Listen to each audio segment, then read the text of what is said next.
nous sommes capables de changer qui sont les gens juste après avoir concentré leur attention sur une idée particulière. J'ai toujours pensé que c'était ridicule d'avoir un poster qui dit « accomplissement » ou « challenge » ou « conquérir » ou « rêver grand » et que ça ferait une différence. J'ai toujours trouvé cela ridicule, plus maintenant. Si elle ajoutait une phrase de plus, toutes les barrières à l'influence tombent. Nous faisons plus confiance à ces personnes, nous les croyons davantage. Nous voulons plus facilement coopérer avec eux et en fin de compte, nous leur disons oui, plus souvent.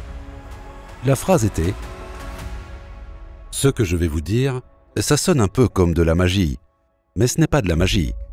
C'est une science établie. Cela rend important pour nous de penser à l'éthique de ce processus. » Les gens qui n'auront pas la chance de regarder cette vidéo ne découvriront probablement jamais ces secrets sur la psychologie humaine. Dans cet épisode, vous allez découvrir 11 techniques d'influence, pour ne pas dire manipulation. Et avant la fin de cette vidéo, je vous donnerai accès à plus de 100 autres techniques d'influence prouvées scientifiquement. Robert Cialdini, reconnu comme l'expert mondial de la persuasion et de l'influence, avec plus de 5 millions de livres vendus à travers le monde, va partager avec vous plus de 50 ans de recherche. Je sais que la plupart des gens n'arrivent même plus à se concentrer plus de 5 minutes de suite. Si c'est votre cas, je suis désolé pour vous, parce que tout ce que vous voulez se trouve entre les mains des autres. Apprendre l'art de l'influence et de la persuasion, c'est donc vous donner les moyens d'obtenir tout ce que vous voulez. Alors asseyez-vous confortablement et prenez de quoi écrire, parce que vous allez assister à une réelle masterclass. Je vais vous parler du processus de persuasion qui ouvre la porte à la persuasion. Et ce type de processus nous permet de rendre un public favorable à notre message avant qu'il ne le rencontre. Maintenant, ça sonne un peu comme de la magie. Comment pourrions-nous amener quelqu'un à adhérer à un message alors qu'il ne sait pas ce qu'il contient? Mais ce n'est pas de la magie. C'est une science établie. Un communicateur peut nous rendre réceptifs à un message que nous n'avons pas encore entendu en se rendant au moment avant que ce message soit délivré et en nous mettant dans un état d'esprit aligné avec l'élément central de ce message. Maintenant, on va voir ça sous plusieurs angles. Je vais vous en parler aujourd'hui en commençant par vous convaincre du pouvoir de ce processus et ensuite en vous disant comment vous pouvez maîtriser ce pouvoir dans vos propres tentatives pour atteindre vos objectifs professionnels. Et donc, commençons par un exemple qui ne vient pas d'un cadre professionnel, mais d'un cadre plus personnel, car je veux montrer l'universalité de ce principe. Cela concerne une étude qui a été menée en France. Des chercheurs ont demandé à une jeune femme séduisante d'aborder des hommes d'âge moyen dans la rue pour leur demander leur chemin vers une rue spécifique. Environ 100 mètres plus loin, ils étaient abordés par une autre jeune femme attirante qui avait une demande bien plus conséquente. Elle disait « Vous voyez ces 4 gars là-bas ?» et elle pointait du doigt 4 hommes costauds. « Ils ont pris mon téléphone portable et ils ne veulent pas me le rendre. Pourriez-vous aller le récupérer pour moi ?» Eh bien, la majorité de ces hommes disaient « Vous êtes folle ?» Ils ne connaissaient pas cette demoiselle. Ils ne savaient pas si c'était vraiment son téléphone. Et en cas de confrontation, ils seraient en infériorité numérique, 4 contre 1. Et donc, la grande majorité d'entre eux, 80%, disaient « Non, non, désolé, je ne vais pas pouvoir aider ». Nous voyons donc que dans cette expérience, avec des hommes d'âge moyen marchant seuls, seulement 20% ont dit oui. 20% ça reste impressionnant, mais nous savons pourquoi. C'était une jeune femme très séduisante. L'attirance physique mène au oui quand un communicateur possède ce trait en particulier. Mais il y a eu une deuxième expérience. Avec des hommes qui étaient presque 2 fois plus susceptibles de voler au secours de la demoiselle en détresse. 37% d'entre eux se sont lancés dans cette confrontation. Quelle était la différence? Vous souvenez-vous de ce qui est arrivé à ces hommes 100 mètres plus tôt? On leur avait demandé un chemin. Dans la première expérience, la femme a demandé le chemin pour la rue Martin. Dans la seconde, pour la rue Valentin. Pourquoi cela a-t-il fait une différence? Parce que des recherches précédentes ont démontré qu'être interrogé sur le chemin vers la rue Valentin invoquait dans la tête des hommes une idée romantique, la Saint-Valentin. Et lorsqu'ils étaient dans un état d'esprit amoureux, la romance devenait plus importante pour eux que le danger. Laissez-moi vous poser cette question. Quel pourcentage de ces gars, ces 37% qui ont dit oui, combien pensez-vous ont reconnu qu'ils avaient été influencés par cette action persuasive qu'on leur demande le chemin pour la rue Valentin? Notez que la grande augmentation n'était pas due à l'attirance physique. Quelque chose d'autre était nécessaire à ce résultat. En d'autres termes, une étape persuasive. Ils devaient être interrogés sur quelque chose d'associé à la romance pour qu'ils priorisent la romance. Quel pourcentage s'est rendu compte de ça, vous pensez? Combien de personnes diraient que tout le monde s'en est rendu compte? Combien de personnes diraient « oh, peut-être la moitié » Et combien diraient un quart d'entre eux? Et disons 10%. Le résultat est 0. Personne. Aucun. C'est la preuve que ce processus est inconscient. Nous ne reconnaissons pas son influence sur nous parce qu'il vient avant la demande. Nous ne sommes pas concentrés sur le moment d'avant. Nous sommes concentrés ici sur la demande. Et donc cela passe sous le radar. Cela rend important pour nous de penser à l'éthique de ce processus. Mais revenons à cette situation que je décrivais dans un centre commercial en France. Cette fois, les chercheurs, c'étaient les mêmes chercheurs, ils avaient, au lieu d'une jeune femme attirante, un jeune homme très séduisant qui s'approchait de femmes qui passaient devant divers magasins dans le centre commercial et les abordait, leur faisait un compliment et demandait leur numéro de téléphone pour pouvoir les appeler et organiser un rendez-vous plus tard. Une autre demande risquée. Donner son numéro de téléphone à un parfait inconnu qui les aborde simplement dans un centre commercial? Risqué. Et dans ces circonstances, en fonction du magasin devant lequel elles se trouvaient, car ces femmes passaient devant divers magasins, un magasin de chaussures, une boutique de vêtements, une pâtisserie, le jeune homme avait très peu de succès. Seulement environ 13,5% du temps, il obtenait un numéro de téléphone. Mais lorsque les jeunes femmes passaient devant un autre type de magasin, son succès doublait presque. Une idée de quel magasin il s'agissait? Chocolaterie? Non, pas tout à fait. Bijouterie? Magasin pour bébé? Non, toujours pas. Devant chez le fleuriste. Pourquoi? Parce que les fleurs sont associées à la romance.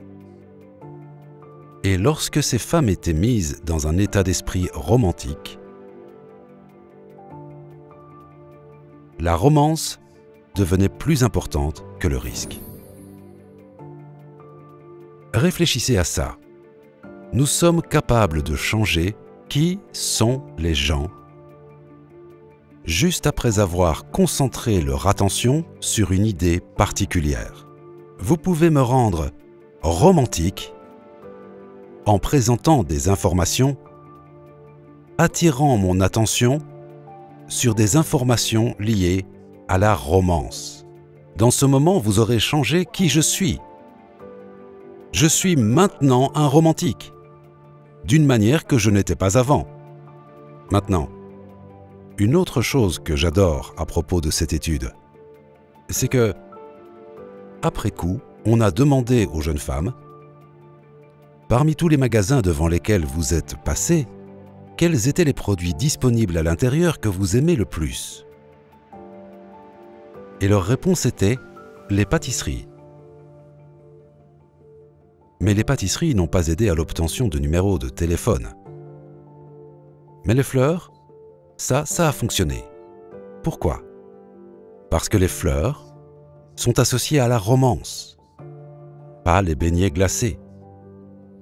Vous voyez comment l'alignement de ce qui est rendu conscient, ce qui est à la surface de l'esprit dans le moment avant la demande, est crucial pour le succès de cette demande. L'alignement doit être correct. On pense souvent que nos décisions sont rationnelles et que nos envies nous appartiennent. Mais ce n'est absolument pas le cas. Et c'est ce qui nous rend dangereusement influençables. Par exemple, qui a commencé à fumer en se disant « J'aimerais beaucoup augmenter le risque d'avoir un cancer mortel de 70%, sans compter cette onctueuse et douce odeur de vieux tabac et de pétrole brûlé. » Personne ne commence à fumer de cette façon. Mais alors, qu'est-ce qui pousse des adultes, soi-disant intelligents, à prendre une décision si coûteuse autant pour leur santé que pour leur portefeuille? Dans les années 1950, Marlboro a commencé à payer des stars de cinéma, des femmes sophistiquées et glamour, pour mettre en avant leurs cigarettes. Mais surtout, pour créer une association entre ce qui est cool et ce qui ne l'est pas. Reward yourself with this quality high, the finest quality money can buy. Mais ce qui ne l'était pas l'est devenu grâce au biais de l'association. Pour être plus précis, après le lancement de la campagne Marlboro Man en 1955, les ventes de Marlboro ont augmenté de plus de 3000% et ça seulement sur une période d'une année. Ah, et pour les sceptiques qui se demandaient « mais c'est pas quand même dangereux de fumer ce truc-là ?» Si vous faites face à des sceptiques, n'argumentez pas. Vous allez simplement utiliser la même stratégie avec une autre association. En gros, vous faites fumer un médecin dans votre nouveau spot publicitaire et pour bien enfoncer le clou, vous ajoutez un slogan comme « Plus de médecins fument des camels ». More doctors smoke Camels than any other cigarette. C'est très simple, mais ça fonctionne maléfiquement bien. Par contre, l'effet de conditionnement et le biais de l'association peuvent aussi être utilisés positivement. Maintenant, parlons de comment cela s'appliquerait, comment un communicateur appliquerait cela dans d'autres contextes, peut-être professionnels, parce que, mesdames, je suis assez sûr que les actions persuasives les plus importantes que vous faites dans votre vie professionnelle n'impliquent pas de récupérer votre téléphone portable dans les rues de Marseille. Et messieurs, je vais supposer que les actions persuasives les plus importantes pour vous n'impliquent pas d'obtenir des numéros de téléphone de potentielles relations romantiques dans un centre commercial, n'est-ce pas? Pas vrai? Alors, que pouvons-nous faire en tant que communicateurs? Voici ce qu'un communicateur fait pour engager le processus de persuasion de la manière la plus efficace. Cela se produit en 2 étapes. La première étape est d'identifier l'objectif précis de la communication. Quel est l'objectif de cette communication? Qu'est-ce que cette communication vise à accomplir? Et ensuite, créer un état d'esprit chez le destinataire du message qui n'a pas encore été présenté. Le message n'a pas été transmis pour l'instant. Cela doit être cohérent avec l'objectif. À travers les mots, les situations ou les images présentées à ce moment antérieur. Nous avons déjà parlé de 2 de ces éléments avec le mot Valentin ainsi que d'une situation, le magasin de fleurs. Considérons un autre objectif, plus professionnel. L'objectif de créer une performance optimale chez les autres et chez nous-mêmes, et voyons comment les images peuvent créer cet effet. L'objectif de générer une performance optimale, c'est quelque chose que nous voulons pour nous-mêmes, nous le voulons pour nos équipes, et dans de nombreux cadres professionnels que j'ai visités, il y a souvent des posters sur les murs qui évoque l'idée de performance. Les centres d'appel ont tendance à en être un exemple. Vous voyez ce genre de posters. Combien d'entre vous ont déjà vu des posters comme ça dans le cadre de leur travail? Beaucoup de gens pensent que c'est ridicule de faire ça. Et je faisais partie de ces gens. J'ai toujours pensé que c'était ridicule d'avoir un poster qui dit « accomplissement » ou « challenge » ou « conquérir » ou « rêver grand » et que ça ferait une différence. Il y a d'autres types de posters. Parfois, vous voyez juste le mot « conquérir ». Surmonter, réussir. Parfois, vous voyez juste une photographie, juste l'image, comme celle-ci, un coureur qui gagne une course. J'ai toujours trouvé cela ridicule, plus maintenant. Car j'ai vu une étude réalisée par des chercheurs canadiens. Ils sont allés dans un centre d'appel, là où souvent vous voyez ce genre de poster. Et ils ont fait une expérience avec les personnes qui appellent pour obtenir des contributions financières. Ce jour particulier, ils appelaient pour obtenir des contributions pour une université locale, de la part d'anciens élèves, et ils ont donné aux appelants une feuille avec des sujets à couvrir dans leur présentation une fois qu'ils avaient l'un de ces donateurs potentiels au téléphone. Et donc la moitié d'entre eux ont reçu cette fiche pour appeler. Elle était sur un papier ordinaire. Et ils ont récolté environ 217 $ en 3 heures de travail. Un autre groupe a reçu une fiche avec le même contenu, mais à l'arrière était imprimé « Ce coureur qui gagne une course ». 3 heures plus tard, ils avaient en moyenne réalisé une performance environ 60% meilleure. Car le concept de succès, d'accomplissement, avait été rendu proéminent dans leur conscience avant qu'ils ne commencent la tâche. Maintenant, cela est un peu perturbant, mais c'est remarquable à mes yeux. Et je me suis posé la question, combien de temps cela pourrait-il durer? Combien de temps pourrait-on voir cette image et cela continuerait de nous influencer? Eh bien, ces chercheurs ont ensuite réalisé une autre étude qui a répondu à ma question. Ils ont fait la même chose pendant 4 jours. Et ils ont obtenu la même augmentation le 4e jour que le 1er jour. Donc, tant que nous sommes exposés à un concept ou à une idée en particulier, cela va focaliser notre attention d'une manière qui rend l'activité qui suit ou l'action qui suit cohérente avec cette idée. Maintenant, cela concerne un type particulier de performance, mais il existe d'autres types de performance qui ne nécessitent pas une sorte de dynamisme ou de mouvement énergique, une motivation persistante envers un objectif, mais nécessitent un autre type de performance. La délibération, l'analyse, une préoccupation pour des détails ou la complexité d'un problème, où vous ne voulez pas simplement vous précipiter. Vous voulez prendre du recul et considérer un point donné dans toute sa complexité. Alors, ces chercheurs canadiens ont réalisé une deuxième étude pour voir s'ils pouvaient dynamiser la performance pour ce type de tâche. Ce qu'ils ont fait, c'est donner à des étudiants en commerce un ensemble de problèmes difficiles à résoudre, leur demandant de résoudre différents problèmes de ce type dans un certain laps de temps. Pour certains, un paysage naturel était affiché comme fond d'écran de leur ordinateur pendant qu'ils effectuaient cette tâche. C'est le genre de choses que nous mettons habituellement sur les écrans de nos ordinateurs. Un autre groupe a reçu cette image représentant une forme de succès. Mais souvenez-vous, il voulait susciter de la réflexion. Il voulait voir une forme d'analyse concentrée ici. Avez-vous une idée de quel type d'image pourrait être associée à cela, qu'il pourrait utiliser? Voici celle que les chercheurs canadiens ont choisie. Le penseur de Rodin. Chacun a eu l'opportunité de résoudre ses problèmes, et regardons le nombre sur 10 qu'ils ont correctement résolu. Avec l'image de la nature, environ 6,6.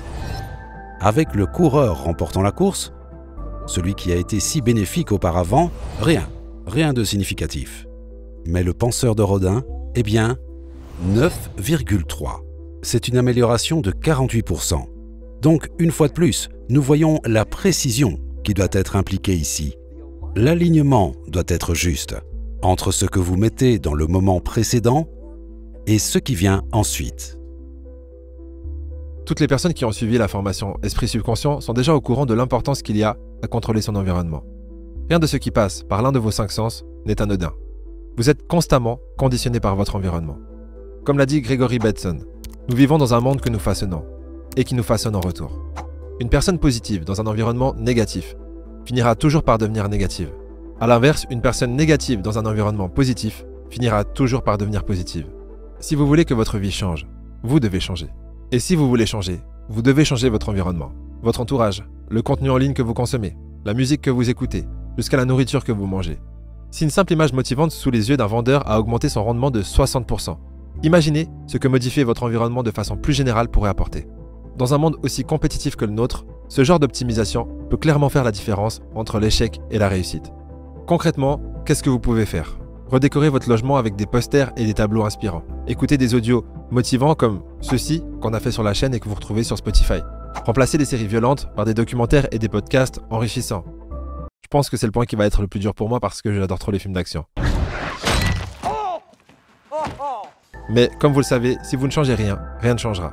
Si vous ne faites pas de sacrifice pour ce que vous voulez vraiment, alors ce que vous voulez vraiment finira par devenir le sacrifice. Prenons un exemple. Supposons que vous voulez vendre quelque chose de nouveau à quelqu'un ou que vous voulez attirer l'attention et vous savez que les gens hésitent lorsqu'ils sont confrontés à quelque chose de nouveau, qu'ils n'ont pas encore essayé, ils ne sont pas familiers avec et ils n'aiment pas sortir de leur zone de confort. Mais vous avez cette chose et elle est vraiment géniale. Voici une étude. Des chercheurs sont allés voir des gens dans la rue disant « Nous avons un nouveau soda ». Il n'a jamais été testé, personne ne l'a encore goûté. Seriez-vous prêt à nous donner votre adresse email maintenant et nous vous enverrons les informations qui vous permettront d'obtenir ce nouveau produit. C'est risqué d'accepter ça. Quelqu'un vient vers vous sans y être invité, de manière non sollicitée, un inconnu qui vous demande votre adresse email. Ce n'est pas rassurant. Seulement 30% des personnes acceptaient dans ces circonstances, même si ce pourcentage me semble beaucoup, mais il y a des preneurs de risques parmi nous. Avec d'autres personnes, le chercheur s'est approché et a dit « Vous considérez-vous comme une personne aventureuse ?»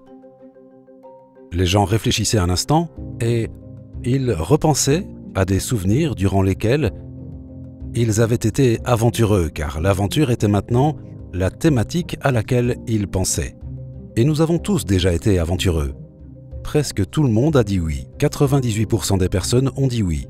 Et maintenant, au lieu de 30% donnant leur adresse email précédemment, quand ils ont été informés plus tard de ce nouveau produit, 75,6% ont pris le risque, sans s'en rendre compte, de donner leur email.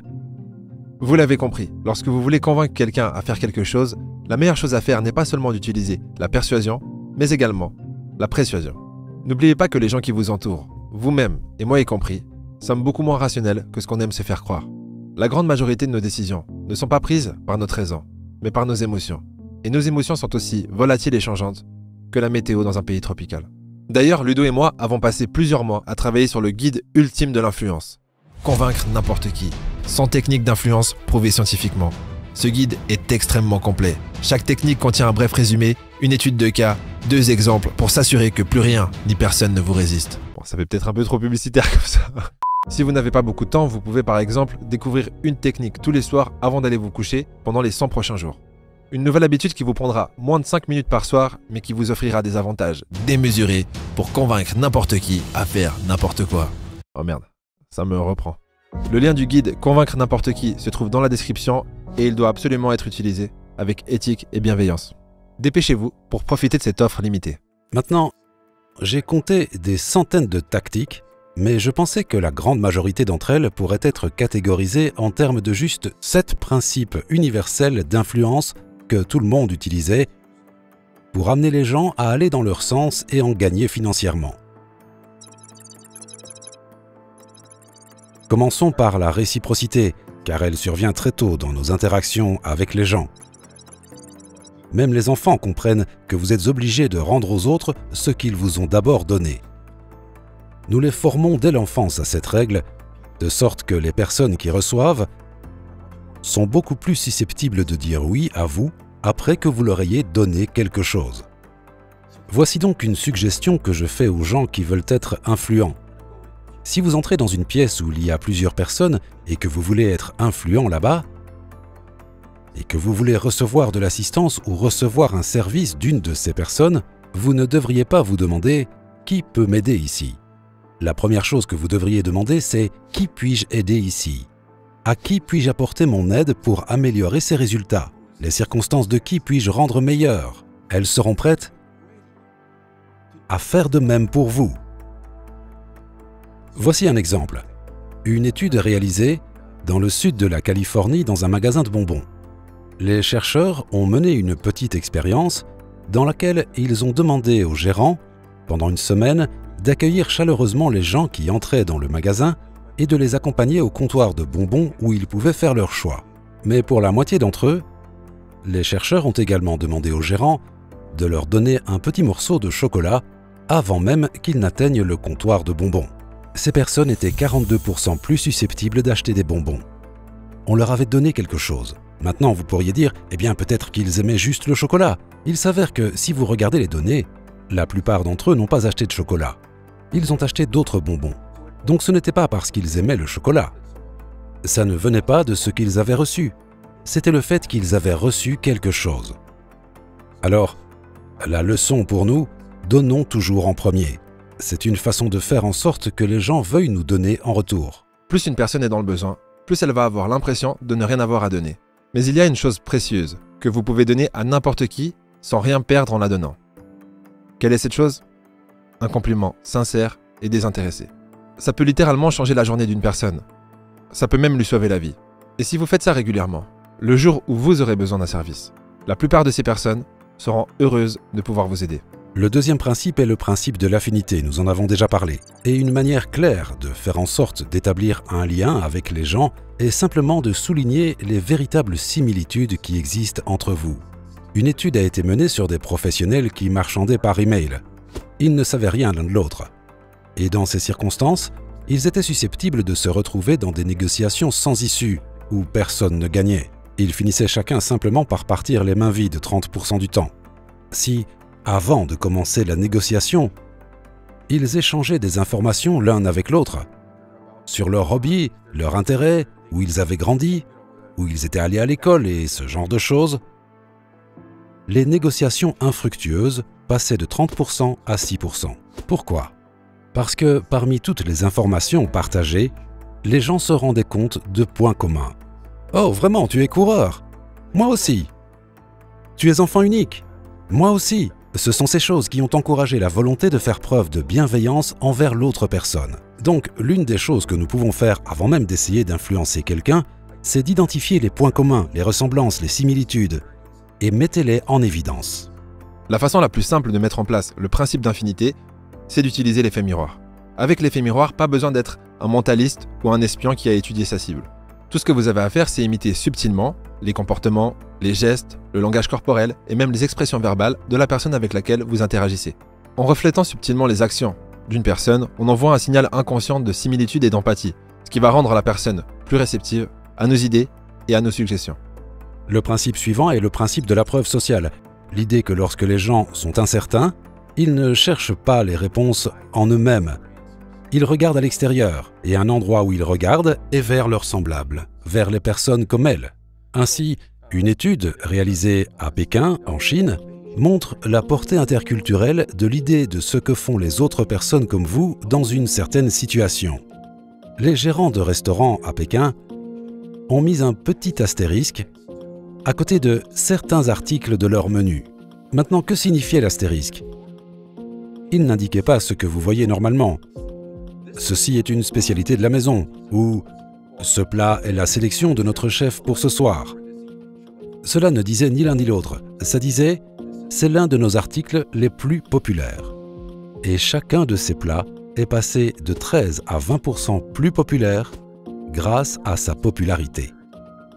Donc l'implication pour nous, c'est que nous avons tous des produits plus populaires que d'autres, ou des caractéristiques, ou des plans de paiement, ou des idées, etc. Nous devons juste faire savoir cela aux gens, et ça les aide à agir. Cela réduit leur incertitude, et ils font ce que vous désirez. Comme vous le savez, la popularité attire plus de popularité. Mais comment faire lorsqu'on part de zéro? C'est simple. Donnez le sentiment de popularité. C'est un peu du fake it until you make it sans pour autant encourager la mythomanie. La clé, c'est d'utiliser des stratégies indirectes. Vous voulez plus de clients, mais vous venez de vous lancer, cassez vos prix pour commencer et augmentez-les au fur et à mesure que votre clientèle s'agrandit. Si par exemple, vous voulez séduire quelqu'un, donnez l'impression à cette personne que vous avez le choix, en démontrant votre détachement. Par contre, comprenez les nuances. Détachement ne veut pas dire désintérêt. Et bien sûr, ne tombez pas dans le mensonge ou la vantardise, parce que tôt ou tard, ça finira toujours par se retourner contre vous. Le principe suivant est similaire dans ce sens. C'est le principe de l'autorité. Une autre chose que nous faisons, l'autre endroit où nous regardons quand nous sommes incertains, est l'opinion d'experts communément reconnus dans un domaine particulier. Donc, Lorsque des experts ont des opinions qui correspondent à ce que nous offrons ou à ce que nous proposons, nous devons trouver ces voix et les inclure en tant que témoignage dans tout message que nous utilisons. Et la clé, c'est, je vais même vous en donner deux. La première, c'est comment pouvez-vous augmenter l'impact de la vie d'un expert? Multipliez-le. Trouvez 2 experts qui disent que ce que vous avez ou que votre idée est une bonne chose et l'impact sera multiplié en conséquence. La deuxième chose à propos de cela est que dans votre présentation, surtout si c'est une présentation en ligne, mettez ces témoignages en premier.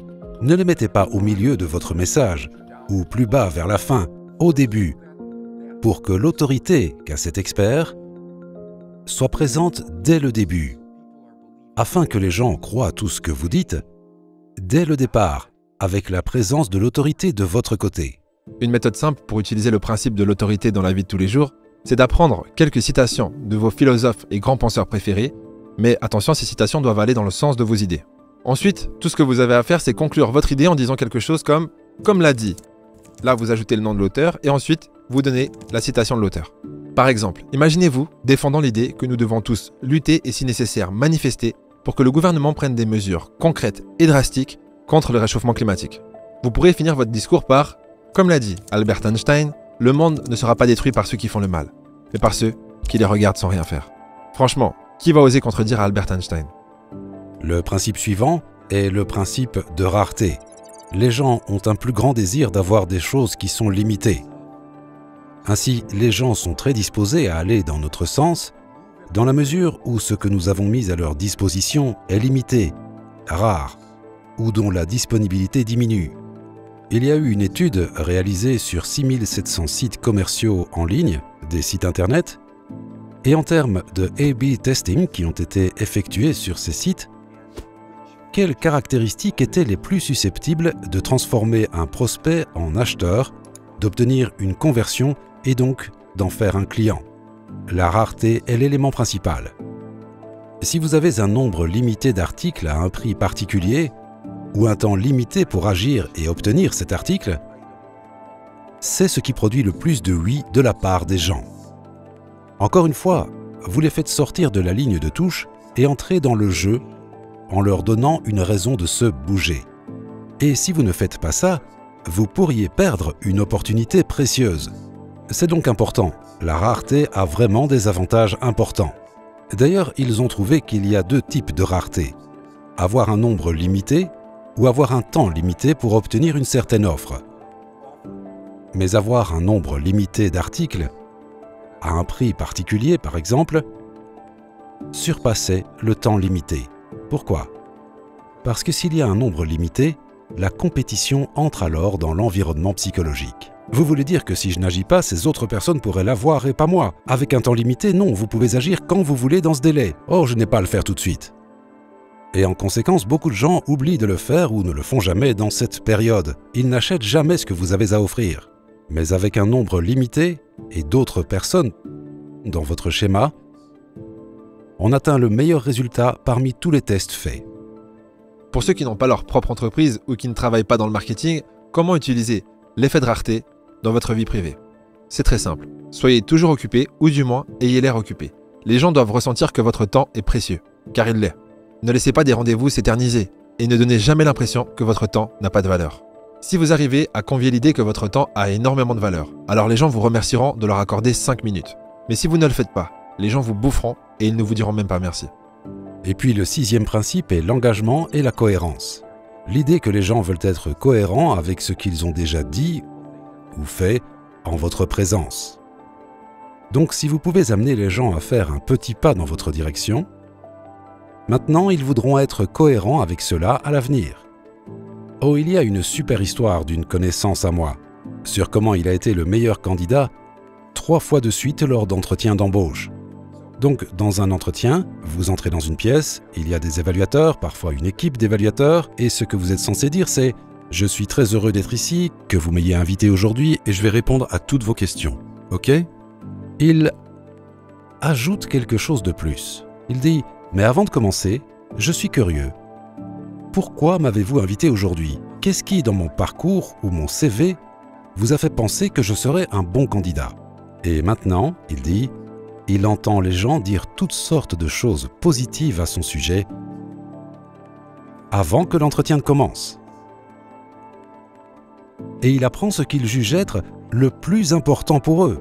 Ainsi, il peut s'appuyer sur ça quand ce sera à lui de parler. Mais maintenant, les évaluateurs veulent être cohérents avec ce qu'ils ont déjà dit.